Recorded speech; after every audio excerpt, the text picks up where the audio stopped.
kita masuk yang pertama itu tentang research method atau metode penelitian. Nah, sepanjang seminar hari ini, sama seperti minggu lalu, saya tidak akan membahas masalah teknis karena saya yakin dan percaya bahwa teman-teman sudah mendapatkan banyak sekali masalah ilmu teknis itu di perkuliahan dan ada banyak sumber di luar sana yang juga membahas tentang masalah-masalah teknis dalam metode-metode penelitian. Apa yang ingin saya sharing hari malam ini adalah lebih bagaimana membantu teman-teman untuk menyelesaikannya seperti itu karena teman-teman sudah punya metodenya tapi mungkin masih bingung bagaimana menggunakannya. Nah, kita ingat kembali yang minggu lalu, teman-teman masih ingat kan ya dengan diagram ini ada 3, itu tentang topik, judul, dan fokus penelitian. Atau minggu lalu itu saya garis miring dengan tujuan, hari ini saya ganti dengan rumusan masalah. Jadi kalau di kualitatif kita pakai fokus penelitian, kalau di kuanti kita kan pakai rumusan masalah ya.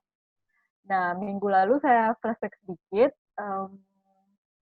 minggu lalu kita sudah punya pegangan bahwa kita harus menentukan topik terlebih dahulu dalam memulai sebuah penelitian, baru bukan langsung ke judul ya, tapi topik dulu, judul, baru setelah itu kita akan menentukan fokus penelitian atau rumusan masalah, di mana topik itu berisikan what dan why, kemudian judul itu memuat siapa yang mau kita teliti, subjek penelitian kita, lokasi penelitian kita, kemudian kapan kita mau menelitinya. Kemudian fokus penelitian atau rumusan masalah itu adalah pertanyaan-pertanyaan yang harus dijawab dengan melakukan penelitian. Nah, pertanyaannya adalah setelah kita punya topik, judul, dan apa yang mau kita teliti, bagaimana cara kita meneliti, ya kan? Apa yang harus saya gunakan untuk saya meneliti? How, menjawab how-nya itu. Nah, sebelum teman-teman menentukan metode penelitian, sebenarnya menentukan topik, judul, dan fokus itu tidak cukup saja. Teman-teman juga harus tahu bagaimana cara menentukan metode penelitian yang tepat. Kenapa? Karena kan metode penelitian itu metode ya namanya. Metode itu adalah cara. Nanti ada kita bahas. Jadi kalau misalkan teman-teman punya sesuatu nih buat dikerjakan, punya tugas, tapi kalau misalkan teman-teman cara mengerjakannya tidak tepat, otomatis kan tujuan dari pekerjaan itu bisa jadi tidak tercapai atau bahkan tercapai tapi mungkin tidak maksimal seperti itu. Nah, jadi sebenarnya apa sih metode penelitian itu sebenarnya? Definisi simpelnya, metode penelitian itu sebenarnya adalah cara, method. Method itu kan cara ya, tapi karena ini penelitian berarti dia adalah cara-cara ilmiah. Untuk apa? Untuk mendapatkan data yang datanya itu akan kita gunakan untuk tujuan dan kegunaan tertentu. Jadi ada 3 poin ini yang penting yang harus teman-teman ingat mengenai metode penelitian. Pertama, metode penelitian itu adalah cara teman-teman untuk mendapatkan data. Nah, kan tidak mungkin ya teman-teman mengumpulkan data begitu saja atau iseng-iseng mengumpulkan data. Pasti ada maksud dan tujuannya kenapa teman-teman mengumpulkan data.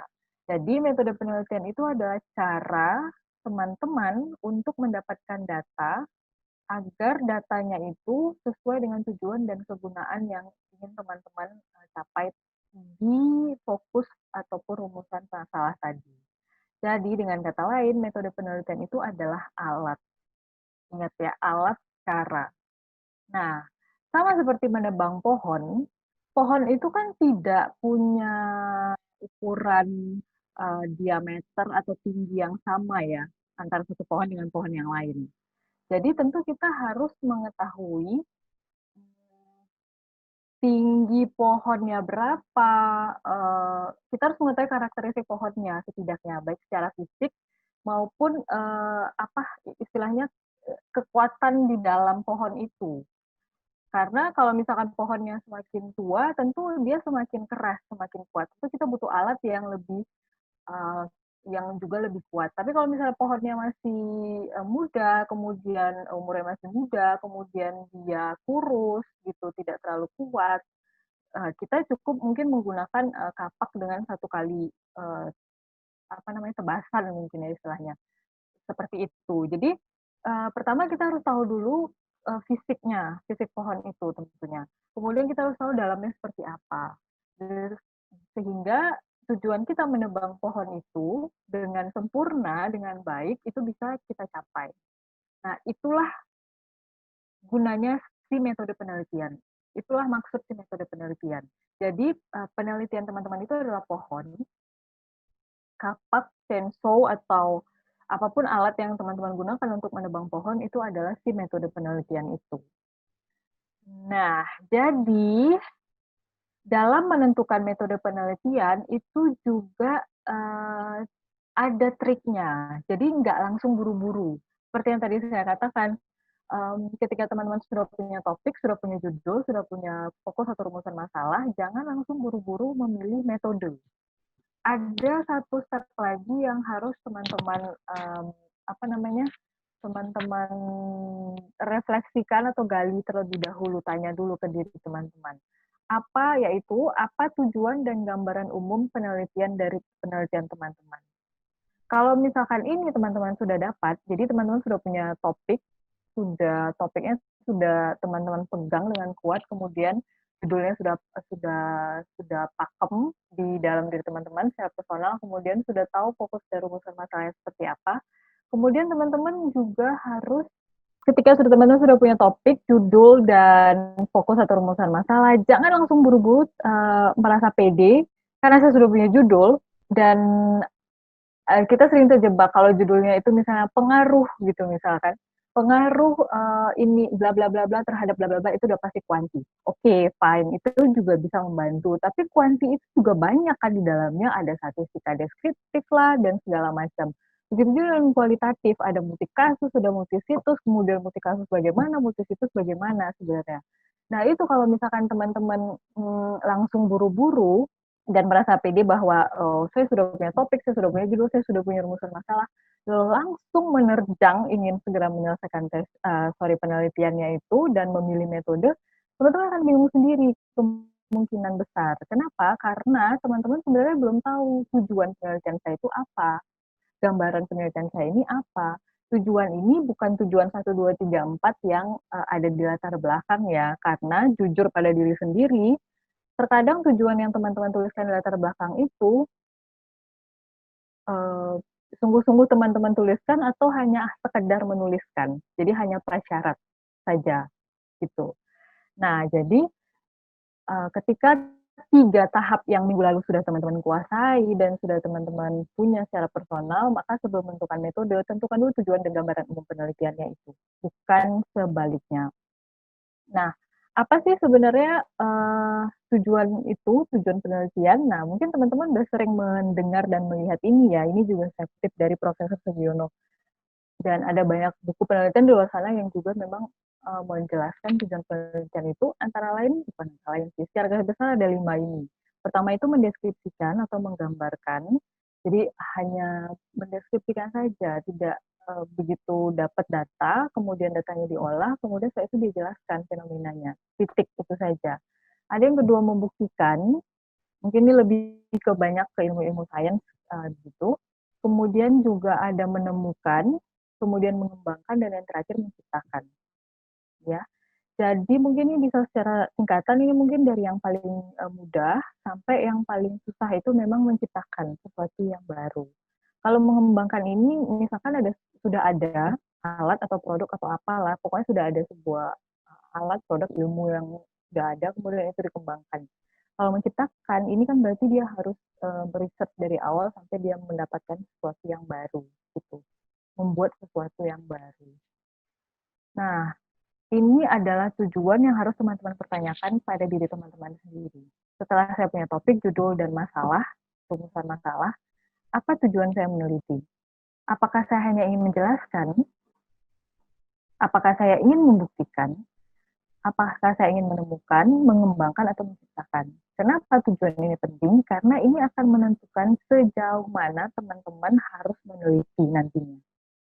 Kalau misalkan teman-teman mau menciptakan misalnya, kan teman-teman tidak mungkin kalau menciptakan berarti kan teman-teman harus cari mulai dari sini dulu, deskripsikan, kemudian buktikan kalau produk yang atau alat atau ilmu yang teman-teman ciptakan, yang teman-teman temukan itu memang bisa dipakai seperti itu. Jadi ini akan menentukan sejauh mana nanti teman-teman harus meneliti. Sejauh mana teman-teman harus meneliti, tentu itu akan berhubungan dengan alat-alat apa saja yang teman-teman butuhkan. Jadi misalkan kalau dengan analogi pohon tadi, saya mau menebang pohonnya itu um, sampai misalnya tebang sampai rebah serebah-rebahnya gitu. Berarti kan teman-teman harus dan pohonnya itu misalkan diameternya 1 meter misalnya seperti itu cukup besar dan pohonnya sudah tua misalnya. Jadi kalau saya mau sampai pohonnya itu benar-benar rebah ke bawah, berarti tentu saja saya harus pakai chainsaw misalnya, karena kalau pakai kapak itu akan lama misalnya seperti itu. Nah, tapi kalau misalnya saya cuma mau nebangnya separuh misalnya, ya saya mungkin cukup pakai kapak saja. Seperti itu. Nah, kemudian gambaran penelitian itu apa sih gitu loh. Nah, gambaran penelitian ini adalah teman-teman itu mau penelitian teman-teman itu dalam batasan teori saja atau praktik saja atau kombinasi keduanya. Nah, ini yang sering kita dengar, mungkin teman-teman sering dengar ada penelitian terapan, penelitian pengembangan, dan penelitian dasar. Nah, kalau misalkan teman-teman itu mau memberikan sumbangan atau tujuan gambaran dari penelitian teman-teman, oh saya ingin memberikan sumbangan secara teori, ada teori baru yang ingin saya hasilkan, kemudian juga secara praktik nanti teori itu bisa digunakan. Nah, pakailah penelitian pengembangan nantinya. Nah, sementara kalau misalkan teman-teman, saya nggak mau terlalu peduli lah dengan teori baru gitu. Saya cuma mau apa yang saya teliti ini bisa dipakai di lapangan nantinya. Berarti teman-teman tuh lebih ke penelitian terapan.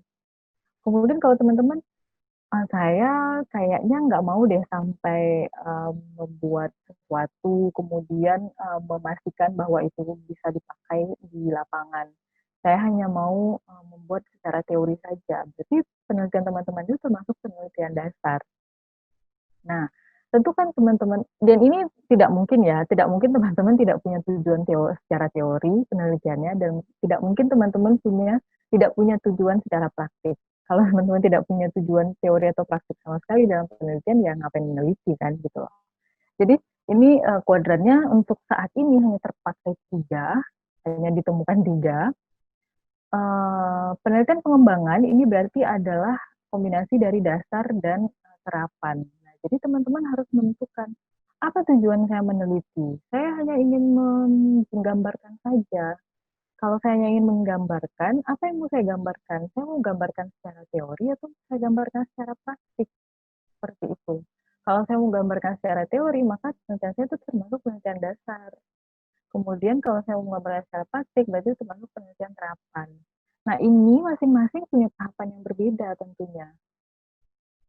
Ini masing-masing punya tahapan yang berbeda, tahapan penelitian yang berbeda, dan mendeskripsikan, membuktikan, menemukan, mengembangkan, menciptakan itu juga punya metode-metode atau tahapan-tahapan yang berbeda. Seperti itu. Alat-alat yang berbeda. Seperti itu. Nah, ini saya coba bahas satu-satu. Penelitian terapan, penelitian dasar itu apa sih sebenarnya? Penelitian dasar ini ya bersifat teoritis dia. Dia hanya fokusnya pada teori saja. Bertujuan untuk memperluas pemahaman mendasar dalam bidang ilmiah tanpa dia peduli aplikasi dari teori itu. Jadi saya itu hanya ingin menemukan sebuah teori baru atau membuktikan sebuah teori baru atau mengembangkan sebuah teori baru, menciptakan sebuah teori baru. Masalah apakah nanti teori saya itu bisa dipakai di lapangan dan bagaimana memakainya di lapangan itu biar menjadi urusan orang lain yang meneliti nantinya. Seperti itu. Nah, contohnya contohnya adalah lebih banyak kita temukan di bidang-bidang sains seperti matematika atau fisika. Matematika kan nggak semua bisa kita pakai ya. Kalau penjumlahan ya kita bisa pakai setiap hari. Tapi kalau matematika misalnya sinus, kosinus seperti itu kan, itu nggak bisa kita pakai begitu saja dalam kehidupan sehari-hari. Harus ada dia ini, si kosinus tangsin ini perlu kita pelajari untuk bisa mempelajari apa seperti itu. Jadi dia tidak bisa langsung diaplikasikan begitu saja. Nah, ini jadi penelitian dasar itu dipertunjukkan bagi pengembangan ilmu pengetahuan, akibatnya dia itu terkadang sulit diaplikasikan secara praktik. Contohnya yaitu teori relativitasnya Einstein gitu, tidak kita orang awam mungkin tidak bisa pakai begitu saja gitu. Nah, penelitian terapan itu apa? Penelitian terapan itu berfokus pada penemuan-penemuan yang secara praktis itu bisa diaplikasikan. Entah itu bisa diaplikasikan oleh individu atau bisa diaplikasikan oleh kelompok. Nah, kelemahannya adalah karena tadi terapan itu dia tidak mau memberikan, dia itu hanya peduli pada aplikasi di lapangan. Oh, sorry, waktunya mau habis, Mas, Mas host, Mas moderator, Oke, oke. gimana nih? Kita lanjutkan dulu. Mas Junaid, ini berarti berapa menit lagi?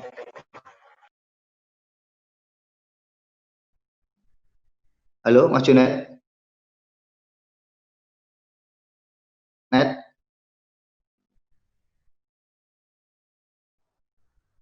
Halo. Nanti ada ini. Hostnya hilang. Atau nanti tiba-tiba mati sendiri apa gimana sih? Ya, Kita biasanya lanjut, mati sendiri sih. Kita ya langsung udah, close. kita Lanjut aja. lanjut, kita lanjut aja Ya, ya. Oke, nanti kalau oke. mati sendiri ya gitu.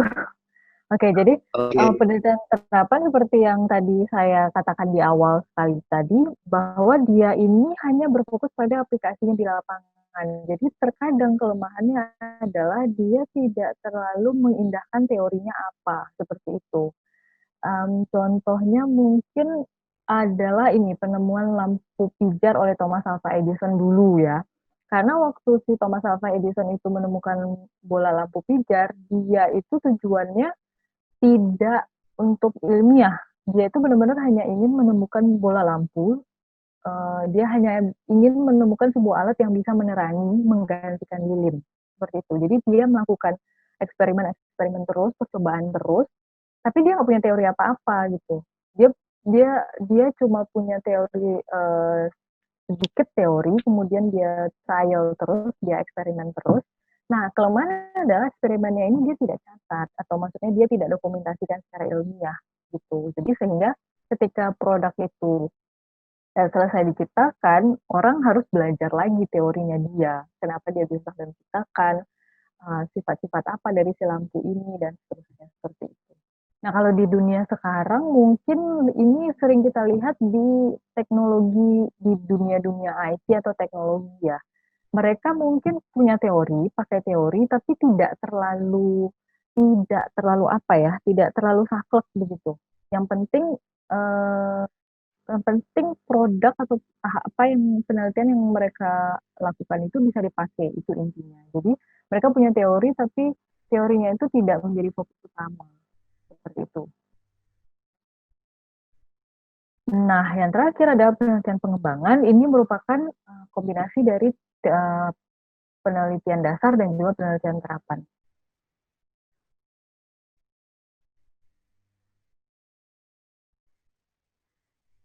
Oke, okay. Tujuannya sebenarnya penelitian pengembangan ini bukan untuk menggantikan dua penelitian yang sebelumnya, tetapi menjembatani. Kalau teman-teman tadi simak, penelitian dasar itu kan terlalu teoritis berarti ya. Dia terlalu teoritis, dia tuh tidak mau, dia tidak peduli pengembangannya nanti bagaimana. Seperti itu. Akhirnya kan kalau misalnya kita hanya berfokus di situ, nanti kan terlalu banyak teori ya buat apa, seperti itu kan. Sementara dalam kehidupan kita juga butuh sesuatu yang berguna bagi hidup kita. Nah, sementara kalau yang penelitian terapan tadi, dia hanya berfokus pada praktiknya saja. Sementara kalau misalnya berfokus pada praktiknya saja, tapi dia tidak mendokumentasikan secara ilmiah, gitu kan, akhirnya jadi hanya seperti metode trial and error, tidak ada dokumentasi yang dipelajari untuk pengembangan lebih baik, seperti itu. Nah, penelitian pengembangan ini hadir untuk menjembatani teorinya bagus, prakteknya juga bagus. Jadi kalau dalam penelitian pengembangan, teman-teman yang memilih metode penelitian pengembangan, teori teman-teman harus bagus, praktik teman-teman juga harus bagus. Begitu. Praktiknya harus kuat, teorinya juga harus kuat. Teman-teman nggak bisa langsung dari praktik ke teori atau dari teori ke praktik. Gitu. Jadi harus dua arah seperti itu. Itu adalah pengembangan. Ini metode yang mengadaptasi temuan dari penelitian dasar dan terapan, kemudian menggunakan temuan-temuan tersebut untuk membuat sebuah produk. Jadi kunci dari penelitian pengembangan itu ada produk. Produk itulah yang nanti dikatakan, produk itulah yang membuat si penelitian pengembangan ini dikatakan bersifat terapan juga, karena dia ada produk. Atau sering disebut dengan penelitian yang terinspirasi dari penggunaan, use inspired basic research. Jadi dia tuh penelitian dasar sebenarnya, tapi bisa digunakan seperti itu. Ini mungkin contoh yang paling dekat yang bisa kita lihat itu adalah di dunia medis, ya, karena mereka itu kan mengembangkan sesuatu atau menciptakan sesuatu produk berdasarkan teori yang sudah ada, ilmu yang sudah ada, kemudian itu dikembangkan atau diteliti sehingga itu bisa digunakan dan bermanfaat bagi orang banyak. Sebenarnya dalam ilmu sosial juga ada sih. Misalkan kalau teman-teman kalau ekonomi atau misalkan di pendidikan misalnya ya, mengembangkan mengembangkan aplikasi belajar online untuk masyarakat, untuk siswa desa misalnya. Jadi teman-teman membuat sebuah aplikasi yang bisa membuat masyarakat desa atau di perbatasan yang jauh di pelosok sana itu bisa mengakses sekolah secara online. Nah itu juga termasuk pengembangan seperti itu.